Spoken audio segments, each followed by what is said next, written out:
to Japan now, though. Their radiation levels in the seawater near the Fukushima plant continue to rise. They're now more than 3,500 times higher than normal. Radioactive materials also been detected in soil at the facility. Japan's government has described the situation as serious and unpredictable. Workers have been unsuccessfully trying to restore the plant's cooling system in what's now the worst atomic crisis since Chernobyl. There's been some debate, too, over whether there are any similarities between the two events. Let's discuss that. I'm joined by Professor Christopher Busby of the European Committee on Radiation Risk. Sir, thanks for being with us tonight. Initially, when this disaster started, we were told, according to most media reports, that it was all very unlike the terrible events we witnessed in Chernobyl. You're saying different. Why? Well, I said right from the beginning that this was a Chernobyl-level disaster because it was quite clear to me at that time, having looked at the explosions, that there were major problems with those reactor pressure vessels, and it now turns out that there are, and that at least one of them is cracked and there's fuel all over the place.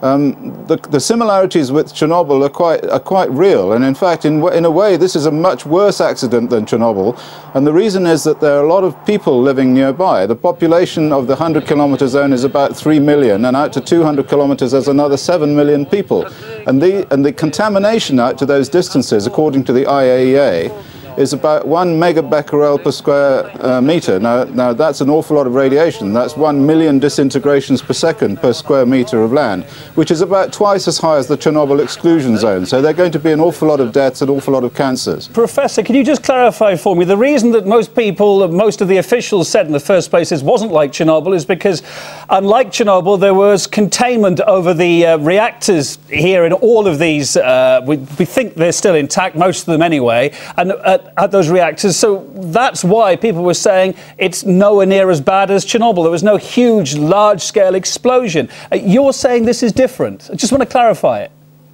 Well, anyone who looked at the video footage of those explosions wouldn't have said that there was no large-scale explosion. Well, they're saying that's a hydrogen explosion, not a nuclear explosion.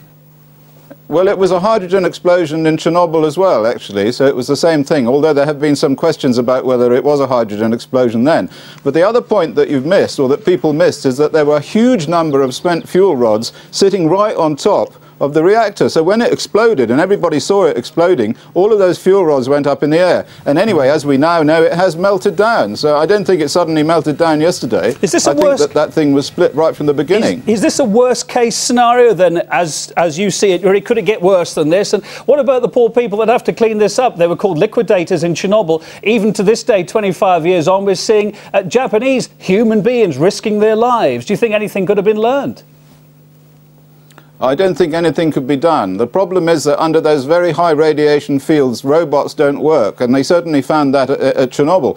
At Chernobyl, they paid huge amount of money to the Germans to provide robots to go in there and remove the pieces of fuel, and the robots just packed up. They didn't work, because under those radiation fields, the electronics don't work. So you have to use people. Unfortunately, I don't think that even with the people there's much that they can do. The thing is out of control, and we have a sort of science fiction scenario now. I think it's going to be very, very bad for Japan, but at the moment I don't think it's going to be quite as bad for the rest of the world. Luckily, because there's a very large Pacific Ocean between Japan and the next major landmass, although I have to say there are increases in radioactivity occurring now in California, just in the last information in the last few hours. So really what you're saying is we're not being told maybe the full picture as it's developing. And what about Tokyo? What fate lies ahead for Tokyo with its huge population? Well, I have got data that shows that there are increases in radioactivity even to the south of Tokyo.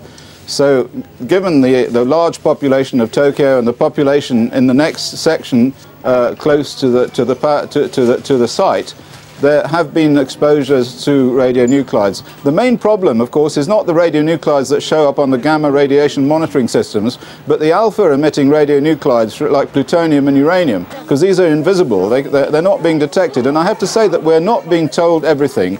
And right from the beginning, we weren't being told everything. And this is one thing that happened with Chernobyl as well. That is another parallel between these two situations, is that we don't get told anything, and the truth slowly comes out as if it's being dragged out of people.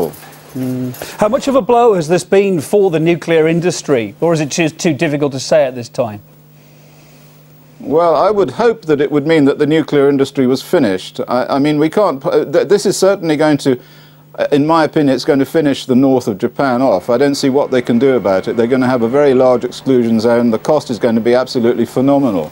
So the nuclear industry, I think, is finished. But then I thought that after Chernobyl, to be honest, and what happened there was that there was a massive cover-up, an international cover-up by the nuclear lobby of all the health effects of the Chernobyl accident, which is only just coming out now. We now know, as a result of research, that at least 1 million people have died as a result of the Chernobyl accident. Yet we still have the nuclear industry telling us that only a few liquidators died and there really wasn't any problem except thyroid cancer in a few children, and that can be cured. That was a pack of lies, and I think we're going to get another pack of lies after this, so people should watch out. Professor Christopher Busby, Scientific Secretary of the European Committee on Radiation Risks, as you are. Thanks for being on RT tonight. Appreciate it.